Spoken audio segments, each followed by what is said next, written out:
भाईजान जहर उगलेंगे, बात संविधान की करेंगे।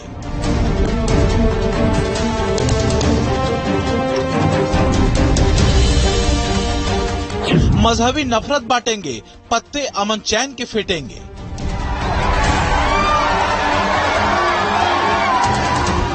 छोटा भाई देवी देवताओं का अपमान करेगा और लोग मुसलमान को डरा रहे। अरे मोदी है, मोदी है का मोदी, किधर का मोदी। भाईजान मुसलमान पर विक्टिम कार्ड जलेंगे।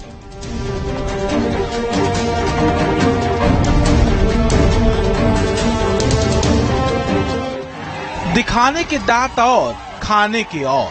हैदराबादी भाईजान के लिए कहावत ऐसे बदल जाती है कि दिखाने के लिए जुबान और, कौम के लिए कुछ और।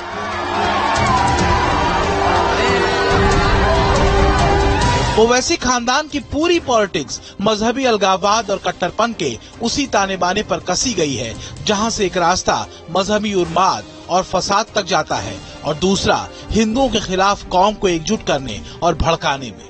यकीन न हो तो ओवैसी के ट्विटर हैंडल पर गिरा ताजा माल, सुनिए जरा। खामोशी बुज़दिली है, याद रखो, और भारत के संविधान में आपको बोलने का इख्तियार है। आपको बोलना पड़ेगा, आपको लड़ना पड़ेगा पुरअमन तरीके से।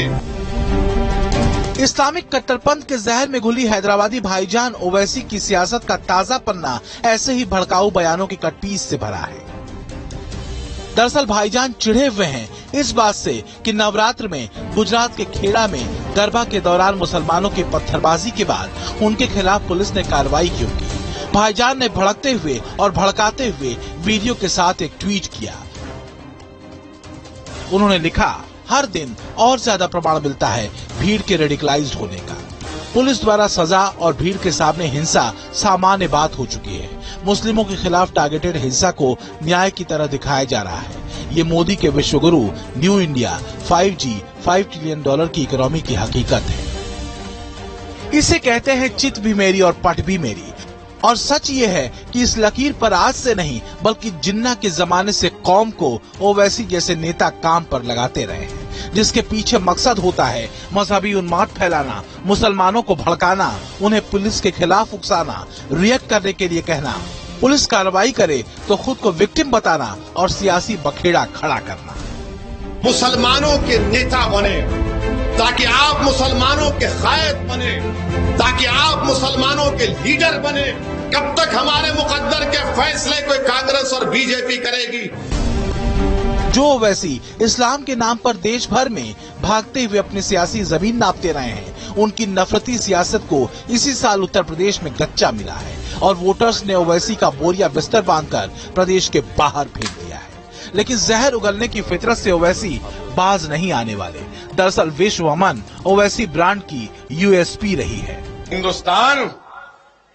हिंदुस्तान हम 25 करोड़ है ना, तुम 100 करोड़ है ना, ठीक है।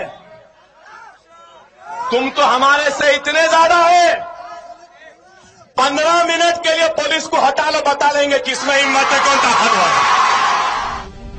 देश के हिंदुओं, देश की सरकार और देश की पुलिस को नसीहत देने वाले जहरीले ओवैसी सीनियर, ओवैसी जूनियर की इस धमकी पर पतली गली से बच निकलते रहे हैं। लेकिन असल में इस्लाम के नाम पर ओवैसी ऐसे नफरती खंजरों को आस्तीन में छुपाए फिरते हैं, जिसका इस्तेमाल वो चुनावी हवा में और देश के भीतर मुसलमानों को भड़काने में बखूबी करते हैं। नफरत का अंधेरा, इस अंधेरे में अगर रोशनी अगर कोई पैदा कर सकता है तो आप और हम कर सकते हैं। आप एक चिराग जलाओ अपनी सियासी ताकत का, एक चिराग जलाओ।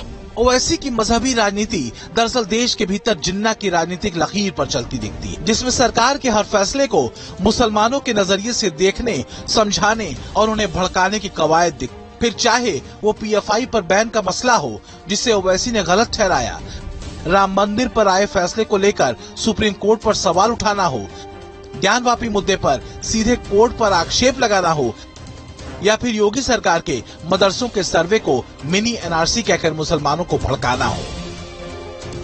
ओवैसी की कोशिश हर मुद्दे पर मुसलमानों को सड़कों पर लाने की रही है।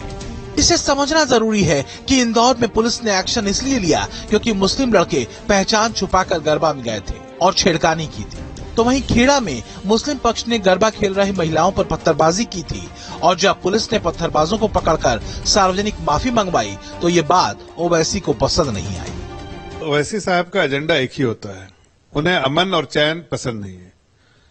अमन और चैन को भंग करना उनको बहुत पसंद है और खासकर मुस्लिम समाज को कटघरे में खड़ा करना, उनको वर्गलाना, उनको गुमराह करना, उनको उत्तेजित करना, यही उनका काम है। तो क्या ओवैसी का मतलब और मकसद ये है कि देश के भीतर मजहबी कट्टरपंथियों को खुले खेल की छूट दे दी जाए, वो पत्थरबाजी करें, वो हिंदुओं के पर्व में गंदी नीयत के साथ एंट्री करें और पुलिस उन पर कार्रवाई भी न करे?